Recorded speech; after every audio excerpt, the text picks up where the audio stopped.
अस्सलाम वालेकुम वरहमतुल्लाहि वबरकातुहू रब्बिश इश्रह ली सदरी वयस्सिर ली अमरी वहलुल उक़्दतम मिन लिसानी यफ़क़हू क़ौली। अब हमारा टॉपिक है चैप्टर नंबर 2, सेल और इसके फंक्शंस। ये आपका one of the most important topic है, ठीक है ना। तो इसमें से जो इंपॉर्टेंट चीज़ें हैं वो आपको बताते जाते हैं कि जो ऑर्गेनाइजेशन ऑफ सेल है इसका आपने रीड देना है जस्ट एक दफ़ा, ठीक है। इसमें से हो सकता है वो आपसे एमसीक्यू पूछ लें, हो सकता है ना पूछें, आपको इसके कॉन्सेप्ट्स का पता होना चाहिए, ये आपने देख लेना है। इसके बाद जो सबसे इम्पॉर्टेंट चीज़ आ जाती है वो आपका सेल स्ट्रक्चर आ जाता है। ओके, ये सेल स्ट्रक्चर है, इसमें से आपके सेल स्ट्रक्चर्स में से फिजियो हो या बायोकेम हो, इवन एनाटमी भी हो सकती है। एनाटमी में वैसे सेपरेट ही होता है, इसमें बेसिक जो चीज़ें हैं ना वो बायोकेम और फिजियो में आ रही हैं सेल में से, तो वो आपके दोनों कवर हो जाएंगे। बेशक आप यहाँ से कर लें, बायोकेम में एक दफ़ा रीड देते हैं उस बुक से, आपके लिए इनफ है, ठीक है ना। तो यहाँ पे जो सारे सेल स्ट्रक्चर्स हैं ना, बेसिकली आपने सारे ऑर्गेनल्स को करना है, ठीक है। कोई भी ऑर्गेनली आपने छोड़ना नहीं है। जो सबसे इम्पॉर्टेंट है ना वो है आपका ग्लाइकोकैलिक्स। ओके, इसके अलावा वो आपसे डिफरेंट तरह से इसके फंक्शंस पूछ लेते हैं, आपको एमसीक्यू दे देते हैं, एससीक्यू दे देते हैं, वाइवा दे देते हैं, हर लिहाज से वो आपसे पूछते हैं। और जो मेरा एक इम्पॉर्टेंट क्वेश्चन था ना वो मैं आपको बता देती हूँ, लाइसोसोम्स और परऑक्सीसोम्स में डिफरेंस, ठीक है, ये आपने भी देख लेना है। इसके अलावा जो पास पेपर में रिपीटेडली इसमें से क्वेश्चन पूछा जाता है वो कह रहे होते हैं कि मेम्ब्रेनस स्ट्रक्चर्स के नेम बताएं, ठीक है। और ये बहुत आसान क्वेश्चन है, 2 नंबर या 5 नंबर का ये आपसे ना एक सवाल वो पूछते हैं और ये मुफ्त के नंबर हैं, ठीक है ना। और यहाँ से आपने सेल मेम्ब्रेन को ऑब्वियसली करना ही करना है, आपने यहाँ से ग्लाइकोकैलिक्स को ज़रूर देखना है, ये हमारे एग्जामिनर्स का most most most favourite question है, ठीक है।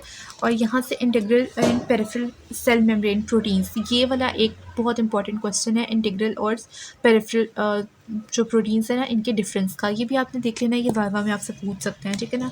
इसके बाद एंडोप्लाज्मिक रेटिकुलम, ये भी बहुत एक इम्पॉर्टेंट है ऑर्गेनल, इसके आपने साथ साथ ना वो भी देख लेने हैं, फंक्शंस भी, कैरेक्टरिस्टिक्स, फंक्शंस, हर चीज़ देख लेनी है।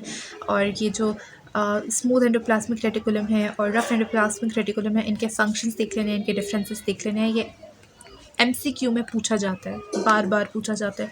गोल्जी ऑपरेटस आपने देखना है, गोल्जी वीसल और वो गोल्जी कॉम्प्लेक्स, हर लिहाज से इसका आपने क्वेश्चन देखना है। लाइसोसोम्स आ जाता है, लाइसोसोम्स का और पेरोक्सीसोम्स का डिफरेंस आया था, ये मैंने बताया भी आपको। हाइड्रोलेज एंजाइम, इसका पता होना चाहिए। और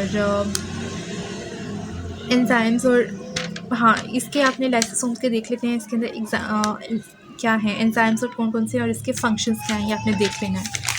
उसके बाद पेरोक्सीसोम्स के भी एंजाइम्स आपने देख लेने हैं, फंक्शंस देख लेने हैं। डिफरेंस मैं आपको बता चुकी हूँ कि लाइसोसोम्स और पेरोक्सीसोम्स का डिफरेंस आया था, मुझे ज़रूर आया था मेरे पेपर में, मुझे याद है अभी तक।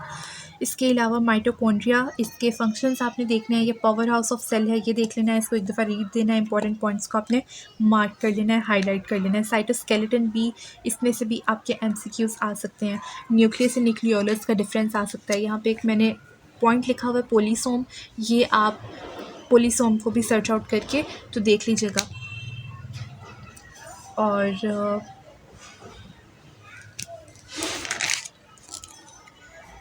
इसके अलावा यहाँ पे एंडोसाइटोसिस है, एंडोसाइटोसिस की आगे से जो 2 टाइप्स हैं, पिनोसाइटोसिस एंड फेगोसाइटोसिस, ये इन दोनों के डिफरेंस आते हैं, ठीक है, ये आपने देख लेना है। और यहाँ से इस डायग्राम को भी आपने देखना है और इस डायग्राम को भी देखना है, ठीक है ना, ये आपको दोनों डायग्राम जानने चाहिए। और ये वाली डायग्राम को भी आपने देखना है लाजमन। और ये वाली डायग्राम भी करने वाली है। ऑटोफेगी वेरी इंपॉर्टेंट, ये सारा आपने अच्छे से देखना है, इसकी कॉन्सेप्ट्स आपको पता होने चाहिए। ऑटोफेगी, ऑटोफेगोसोम्स, और यहाँ पे ये वाले फंक्शंस आपको पता होने चाहिए। Synthesis, protein synthesis, lipid synthesis, ये पता होने चाहिए आपको, ये आपने करने हैं। इसमें से एमसीक्यू भी आ सकता है, एससीक्यू भी, वाइवा भी, क्वेश्चन भी हर लिहाज से आपसे पूछा जा सकता है। ये वाली डायग्राम भी आपने करनी है, इंपॉर्टेंट है ये भी। और ये सारा एक दफ़ा रीड देना है यहाँ से आपने, और यहाँ तक आपने बाकी रीड देना है सारा, ठीक है, ये इंपॉर्टेंट है, ये आपने रीड देना है। बाकी आप यहाँ से अपने एलोस में चेक करिएगा, अगर होंगे तो आप इसे कर लें, अगर नहीं होंगे तो एक दफ़ा रीड दे दें, दैट इज़ इनफ। अगर एलोस में नहीं है तो आप इसको फिर यहाँ से फिर बेशक आप ना देखें, लेकिन एलोस को फॉलो करें। एलोस में अगर इसमें से कुछ भी लिखा हुआ होगा तो आपने इसको एक दफ़ा रीड ज़रूर देना है, ठीक है ना। इसमें से सच इंपॉर्टेंट पास पेपर एससीक्यू के लिहाज से नहीं पूछा गया। और जो लोकोमोशन है इसको आपने एमेबॉयड मूवमेंट को या सिलरी मूवमेंट या सिलिया को, इन चीज़ों को आपने देख लेना है क्योंकि ये एमसीक्यू में पूछा जाता है, ठीक है ना। ये सारा आपने यहाँ से ना रीड देना है, ये सारा यहाँ तक आपने रीड दे देना है एक दफ़ा, ओके। तो यहाँ से जो इम्पोर्टेंट पॉइंट्स हैं अब वो आप देख लें।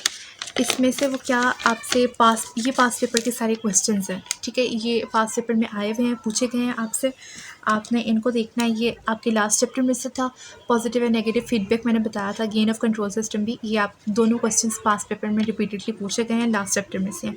इस चैप्टर में से जो इंपॉर्टेंट क्वेश्चंस हैं वो मेम्ब्रेनस स्ट्रक्चर्स के नेम्स, मेरे से भी पूछा गया था, आपसे भी पूछा जा सकता है, ये इंपॉर्टेंट है। और ये मेरे वाइवा में भी था। और ग्लाइकोकैलिक्स जो है कि मोस्ट इंपॉर्टेंट है, ये आपने देखना है। सेल मेम्ब्रेन, इंटीग्रल प्रोटीन्स, ये आपने देख लिए हैं। और लाइसोसोम्स और पेरोक्सोम्स का डिफरेंस है। माइटोकॉन्ड्रिया वेरी वेरी इंपॉर्टेंट है, फंक्शन भी पूछा जाता है। पिनोसाइटोसिस, फेगोसाइटोसिस डिफरेंस पूछा जाता है। Autophagy, endoplasmic reticulum and Golgi ऑप्टिटस, ये सारी चीज़ें आप इसका स्क्रीनशॉट ले लें, नोट डाउन कर लें, ये आपके पास पेपर में पूछे गए हैं। इसके अलावा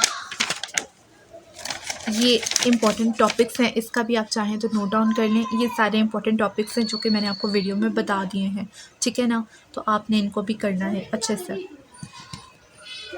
सो नेक्स्ट हम देखेंगे अपना नेक्स्ट टॉपिक चैप्टर 4 हम देखेंगे नेक्स्ट वीडियो में। Kindly stay updated, stay connected, और इस वीडियो को, इस चैनल को अपने सारे फ्रेंड्स के साथ और अदर कॉलेजेस के साथ भी शेयर कीजिए ताकि सबकी हेल्प हो सके। जज़ाकल्लाह खैरन कसीर।